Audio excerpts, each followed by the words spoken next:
A paz do Senhor Jesus a todos. Quero vir aqui desejar uma feliz Páscoa, lembrando que o nosso Rei, ele vive.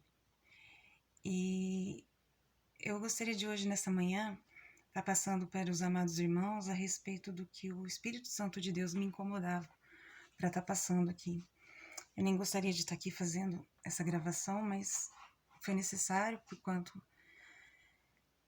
eu estava sendo incomodada para dizer que muitos têm julgado por esses dias dois profetas que todos estão sabendo, né? Não é, acredito que não seja do desconhecimento de ninguém a respeito da profecia do dia 30.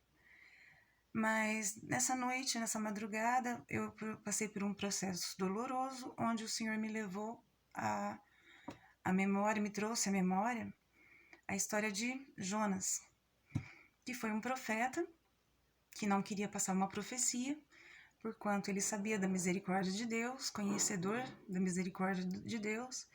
Ele fugiu para Tarsis e Deus mandou um vento, uma tempestade, houve ali um rebuliço da parte de Deus, onde ele precisou ser tragado por um peixe, onde ele passou 3 dias e 3 noites em oração, clamando a Deus, em clamor, provavelmente em jejum, porque dentro da barriga de um peixe ninguém tem como, mal tem como respirar, que dirá comer ou beber, porque a água do mar, todos sabem que ela é extremamente salgada.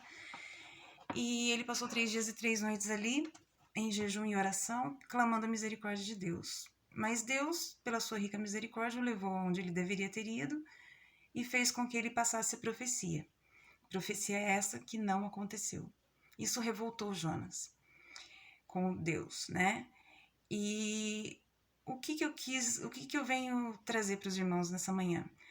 Que vocês, irmãos, quando se levantam contra um profeta de Deus, precisam tomar muito cuidado, porque profeta falso, a palavra também nos ensina, a palavra de Deus, que os falsos profetas seriam aqueles que se levantariam diminuindo, seriam doutrinas que vão contra, que distorcem a palavra de Deus. São pessoas que diminuem a pessoa de Jesus, né? Dizendo que ele foi um grande professor, dizendo que ele era um espírito evoluído. Essas são as falsas doutrinas, os falsos profetas, né? Os falsos ensinamentos, os falsos caminhos, que a palavra de Deus nos ensina muito bem. Basta a gente mergulhar nela, se aprofundar dela, pedir o esclarecimento do Espírito Santo, porque só a letra mata, mas o Espírito vivifica.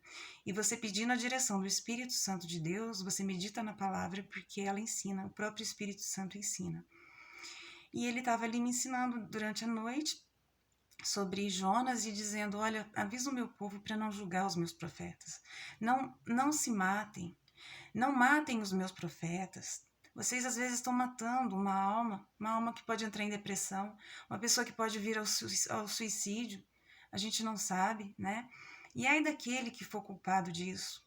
Então não vamos ridicularizar, não vamos falar mal do nosso próximo, dos nossos irmãos na fé, porque a profecia não aconteceu. Lembrem-se do livro, meditem no livro de Jó, capítulo 3, e eu também fui ter a curiosidade de ler e meditar e me aprofundar mais, apesar que é um livro bem conhecido, né, da doutrina que eu venho, onde a gente estuda muito a palavra de Deus, né, a doutrina onde eu fui criada. Graças a Deus, Deus me deu uma escola ao longo da minha vida, um ensino muito aprofundado da palavra dele, mas eu confesso que não soube aproveitar muito bem. Então hoje eu corro atrás do prejuízo. Mas assim, o livro diz que o livro de Jonas, ele relata a conversão dos midianitas e anuncia a misericórdia a esse povo que foi um dos mais odiados por Israel. Os profetas, solidamente ligados, enraizados na situação política social, os profetas todos estavam enraizados na política, na situação político-social, enquanto Jonas parece estar solto no ar, eu diria no mar. Livro também é conhecido como um livro que anuncia a misericórdia de Deus e não a tragédia. É um livro que rompe com a interpretação afirmando que as profecias são condicionais. Olha, irmãos, eu até concordo, porque senão a palavra de Deus, ele não diria muitas vezes se, né?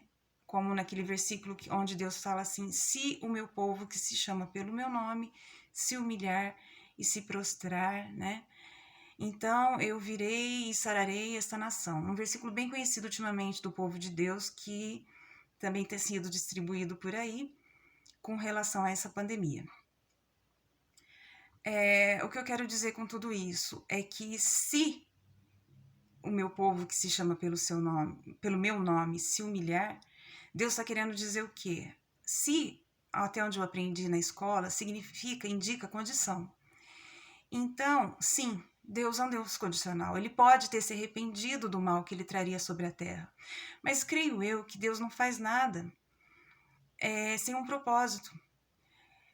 E vendo a situação político-social atual do nosso país, eu creio, irmãos, que não foi à toa que Deus levantou tantos profetas para mandar ungir as casas, para mandar a gente descer na oração, descer no jejum e para a gente se precaver por esses dias, porque coisas terríveis estavam para acontecer.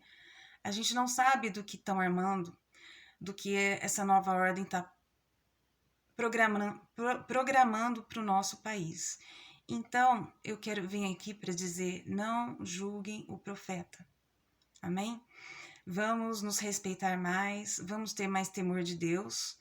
Eu creio que assim como o Senhor separou aqueles homens, aqueles 300 homens, para espiar a terra, dos que se ajoelhavam e bebiam da água, daqueles que apenas lambiam e vigiavam, para ver se o inimigo estava vindo ou não. O Senhor mandou separar os que vigiavam. Vamos ser prudentes como os que vigiavam, os que lamberam a água e foram escolhidos como valentes do Senhor para estarem à frente da peleja. E vamos lutar pelo nosso país sem nos assassinar, sem matar os nossos profetas, sem magoar os nossos irmãos. Vamos temer a Deus. Amém? É a palavra que eu tenho para os irmãos nessa manhã, é só isso. É a respeito de meditem mais na palavra de Deus, procurem saber o porquê, procurem perguntar para o próprio Espírito Santo por que não aconteceu a profecia do dia 30. Foi a misericórdia do Senhor? Será que o profeta era falso? Mas antes as pessoas já saem apedrejando, atirando pedra. E não é isso que o Senhor quer de nós. Amém? Vamos vigiar, vamos ser como os valentes de Deus. Vamos lutar pela nossa nação com jejum, sim, com oração, sim. Vamos ungir nossas casas, sim. Porque eu confesso que palhaçada não é Deus ter tido a misericórdia e não ter permitido o anjo da morte. Eu acredito até que realmente ali não cabia o cavaleiro amarelo, como se diz, ou talvez sim, talvez não, depende do ponto de vista. Se a gente for olhar pela situação político-social, né, atual do país, sim, cavaleiro amarelo também poderia estar ligado aos chineses, né, que são o povo da raça amarela, que é o espírito da morte que está vindo de lá. Então, não vamos julgar, irmãos. Vamos nos respeitar, amém? É só isso. Fiquem na paz do Senhor Jesus.